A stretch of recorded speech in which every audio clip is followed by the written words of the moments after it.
नमस्कार मित्रांनो, आपल्या चॅनेलवर तुमचे पुन्हा एकदा स्वागत आहे।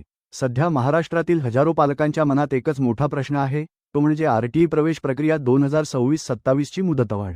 ज्या पालकांच्या पाल्यांचे नंबर पहिल्या यादीत लागले आहेत, ते व्हेरिफिकेशन सेंटरवरील गर्दीमुळे चिंतेत आहेत आणि ज्यांचे नंबर वेटिंग लिस्टमध्ये आहेत, ते दुसऱ्या यादीची वाट पाहत आहेत। आजच्या या व्हिडिओमध्ये आपण अत्यंत महत्त्वाच्या विषयांवर सविस्तर चर्चा करणार आहोत। 10 एप्रिलपासून सुरू झालेली ही प्रक्रिया, सध्याची ॲडमिशनची आकडेवारी आणि मुदतवाढ मिळण्याची दाट शक्यता यावर आपण प्रकाश टाकणार आहोत। व्हिडिओ शेवटपर्यंत नक्की पहा, कारण अर्धवट माहितीमुळे तुमच्या पाल्याचे शैक्षणिक नुकसान होऊ शकते। पालकांनो, सध्या प्रशासनाने 20 तारीख ही शेवटची मुदत दिली असली तरी मुदतवाढ मिळण्याची दाट शक्यता का आहे, हे समजून घेणे गरजेचे आहे।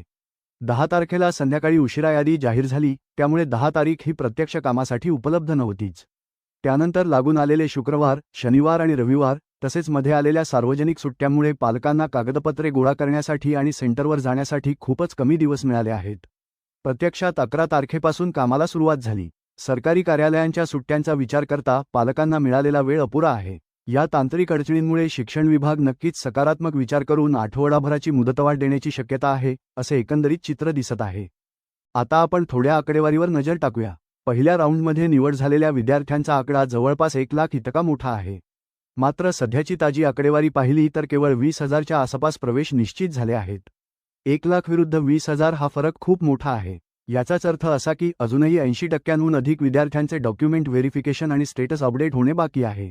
जोपर्यंत हा आकडा लक्षणीयरित्या वाढत नाही, तोपर्यंत सरकार प्रक्रिया थांबवू शकत नाही। त्यामुळे पालकांनी हे लक्षात घ्यावे की ही गर्दी आणि प्रलंबित कामे पाहता पोर्टलवर नवीन तारीख अपडेट होण्याची आपण वाट पाहू शकतो। अनेक पालकांचे कमेंट्स येत आहेत की सर, दुसरी यादी कधी लागणार? तर मित्रांनो, नियम असा आहे की जोपर्यंत पहिल्या यादीतील प्रवेश प्रक्रिया पूर्ण होत नाही, तोपर्यंत दुसरी यादी जाहीर केली जात नाही। जर पहिल्या राऊंडला 28 किंवा 30 एप्रिलपर्यंत मुदतवाढ मिळाली, तर तुमची दुसरी यादी एप्रिल महिन्यात लागणे अशक्य आहे। अशा परिस्थितीत दुसरी यादी मे महिन्याच्या पहिल्या आठवड्यात लागण्याची दाट शक्यता आहे।